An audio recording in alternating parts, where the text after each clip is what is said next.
Hey y'all, it's Tammy with Collard Valley Cooks, and today we're making delicious fried apple pies. Boy, are they yummy!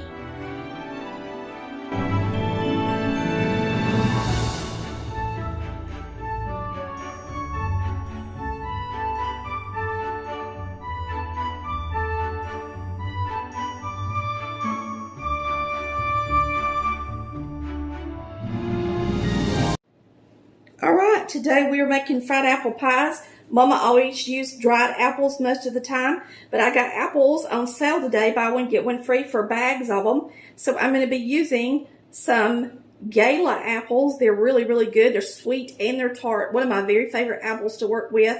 So we're going to get these peeled up and put in this pot, and we're going to simmer them in some sugar. I just take the top and bottom off, peel them. And I peel them all first because they're going to turn a little bit before I can get them all cut up. And that way you don't have all the slices getting brown.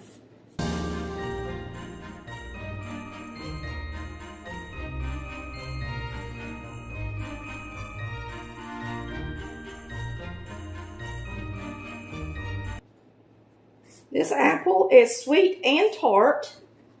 It's a really good cooking apple. It holds its shape really well for pies.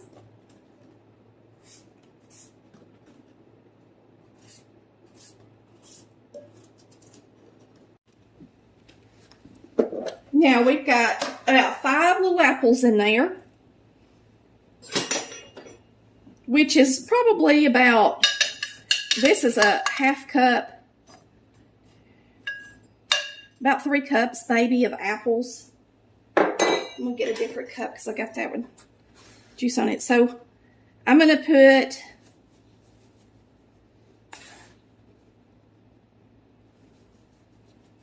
about 3/4 cups of sugar in there. We're going to turn it on.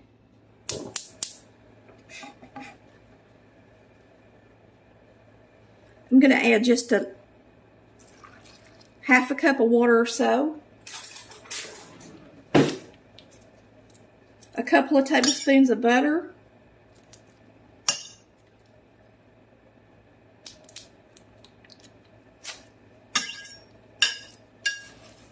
And we're going to simmer these. Now you can add cinnamon if you wish.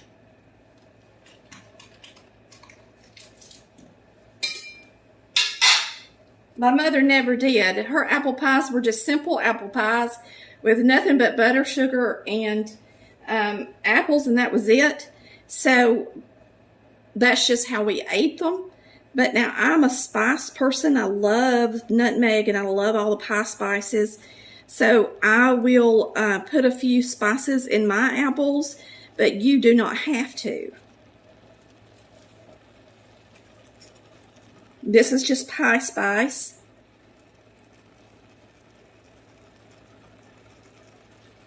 And I don't put a lot, just enough to give it a good flavor.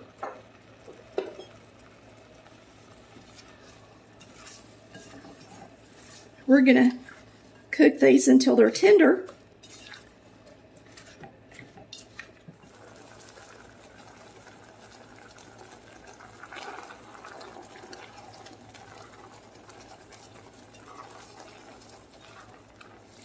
Alright, so the apples are starting to turn clear, and you still got a good bit of juice to get rid of because it's got to turn thick. So I'm going to turn it all the way up on high, and you got to watch it close because you don't want to burn them.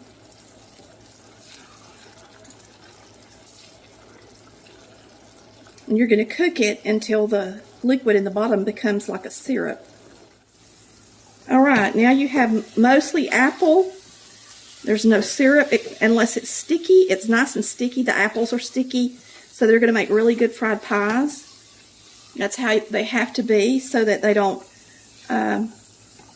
break down the dough when you lay them on top of your dough. They look really good. Now it's time to make the dough. Now, we love biscuit dough with our fried apple pies. It's nice and crunchy. We use the buttermilk. It gives it the amount of sour to the pie. It really, really is delicious, okay? I'm just going to make a biscuit dough, and I'm only going to make about half a batch of biscuit dough because I'm not going to make a lot of fried pies tonight. So that's a cup of flour. You're going to use about an 1/8 cup of shortening, and you're just going to cut in the shortening till it's about pea size, like you would for a biscuit.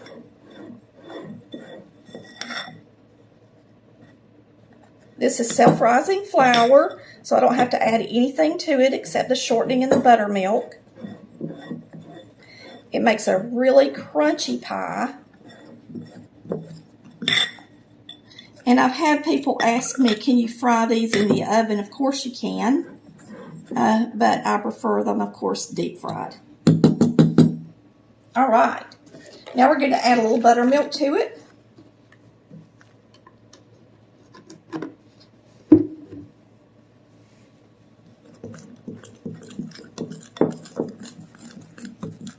Just until blended.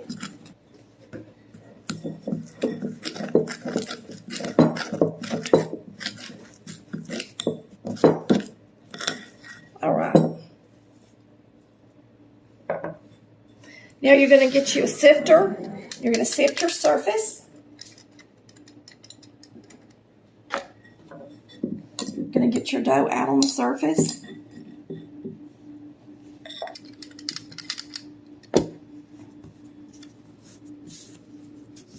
And we're going to knead it a little bit.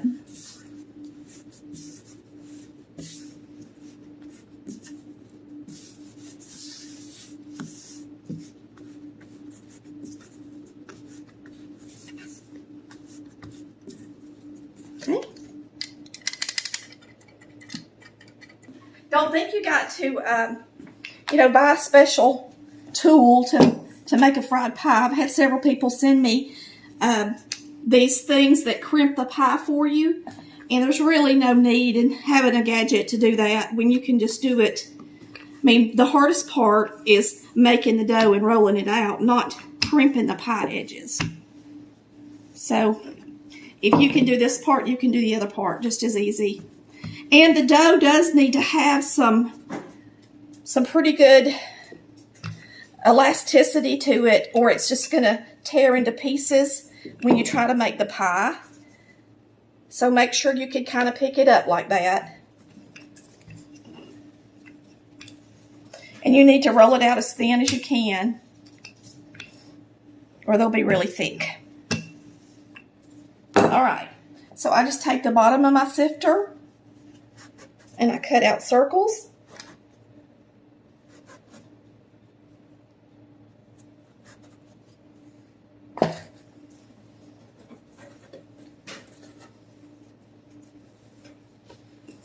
And at this point, we can go ahead and put some oil in the skillet and get it preheated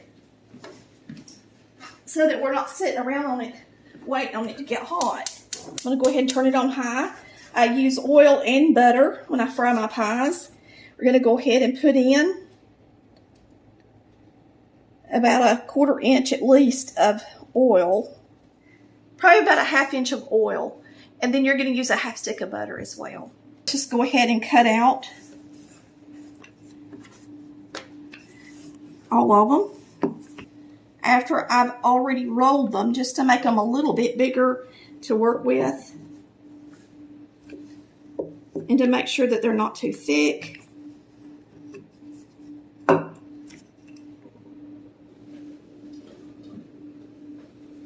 And now we're going to put about 1/8 cup an apple in each one. I usually try to use something, and that way I don't have too much everywhere. That one's got too much. I'll take some off. If you get too much, they're not going to close good.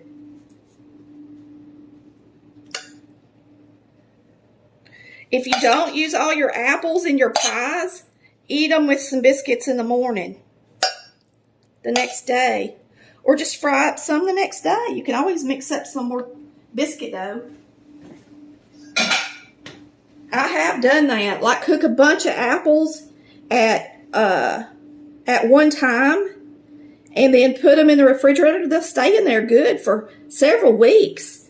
If you want to make, some for Thanksgiving and then turn around and make some for a party a few weeks later, you could do that. Sure can. All right. I got wet hands, and I'm just going to go around the edges of one side with my wet hands. Let me rub again. And then we're going to flip it over and crimp it. So you're just going to flip it over and use a fork and press it good.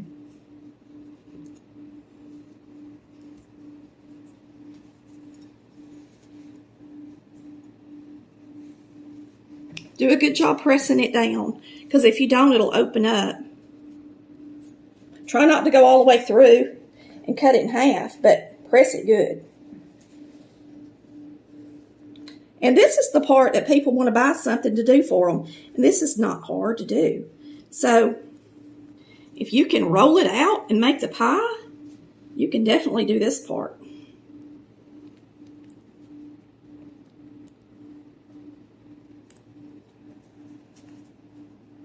And I'm going to show you something when I close this next one. Well, that one's stuffed. Like when you close one, if the apples aren't exactly where you want them, don't be afraid to just kind of move it around a little bit. Now, when you make your dough, you need to make sure you can pick it up and it not tear. If it's going to tear, you need a little bit more flour in it.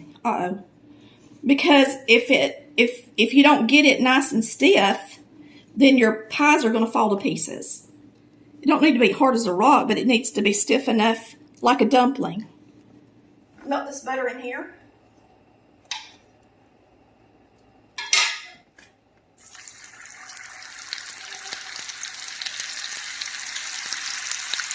And as soon as that melts, we're going to drop some.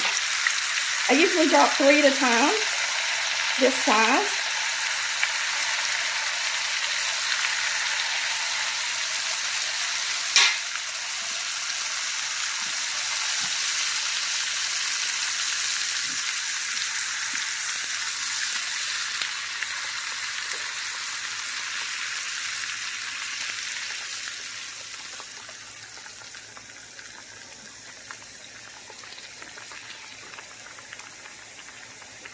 I tore this one.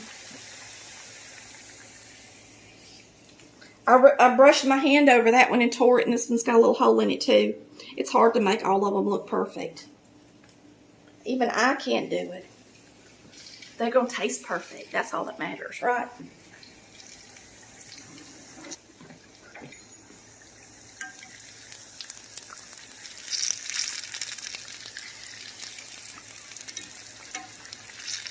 Just get them golden brown.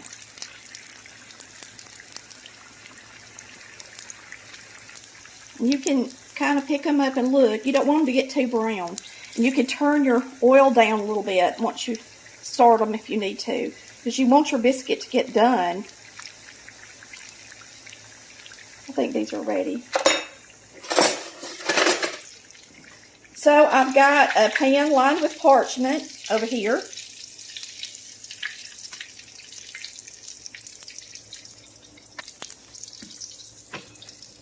Flip them over on the pretty side. And they start browning pretty quick, so you can tell just the difference in me taking those out, that that's the brownest one because it was in there the longest. When I was growing up, my mama made these for the Collard Valley Homemakers Club. Did y'all have a Homemakers Club where you lived? All the women in the valley would get together and they would cook for fall festivals, and they would make quilts, and they would do crafts and community service, and they entered stuff in the county fairs and made a booth every year, and they just did a really nice job. Our Collard Valley Homemakers Club was a bunch of very talented women in the valley. But Mama made these every year for Fall Festival. And Nell Casey would make her potato candy. And she would bake her pool candy. And Mama would always make fudge. And they would have chili and different things like that. And it was just a lot of fun. All right, these are ready.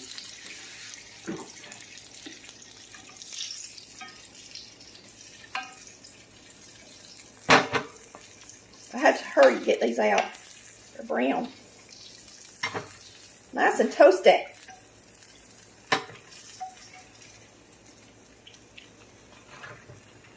All right. Now, Mama never did it.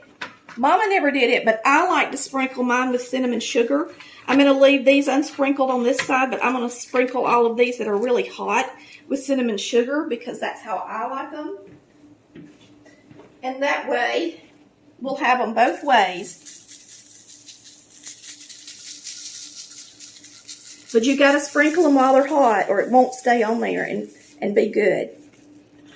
While they're still greasy. That's all there is to it. Now, I will say this. If you fry apple pies, you can see how much darker the second batch is compared to the first batch. If you fry apple pies and you're making them for something like the Homemakers Club, now this is only a 1-cup biscuit recipe, and it made, if you're using the bottom of a normal sifter, it made 1, 2, 3, 4, 5, 6, 7, 8 pies. So that gives you an idea. So if you're making them and you're going to raise money, just know that there are 8 pies per 1 cup of flour. The official taste tester, Mr. Nichols, trying one without cinnamon. I guess I'll try one.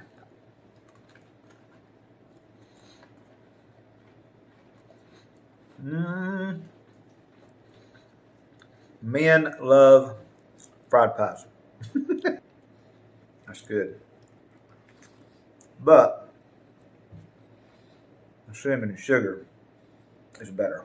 To me it is. But many people didn't grow up with the cinnamon sugar, so they really like this plain apple pie the best with that delicious feeling. It's better than McDonald's. Here goes Tammy with her taste test. Oh, she gets to taste. I'm getting the sugar and cinnamon. Okay. Yeah, I got this message from a guy. He goes, you know what? I know you cook like Mama, but sometimes we do go just a step up above Mama. So if you improve something, sometimes you need to just shout it out. Well, I have to say, these fried apple pies are improved with a little cinnamon sugar on them. Look at that nice feeling. And remember, if you use the dried apples, the apples are going to look darker.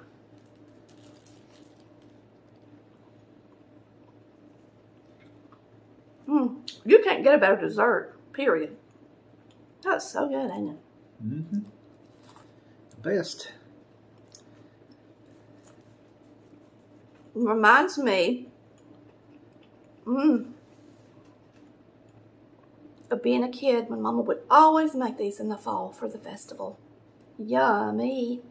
Thanks for watching Colored Valley Cooks, where we cook like Mama did. Bye, y'all. Love ya.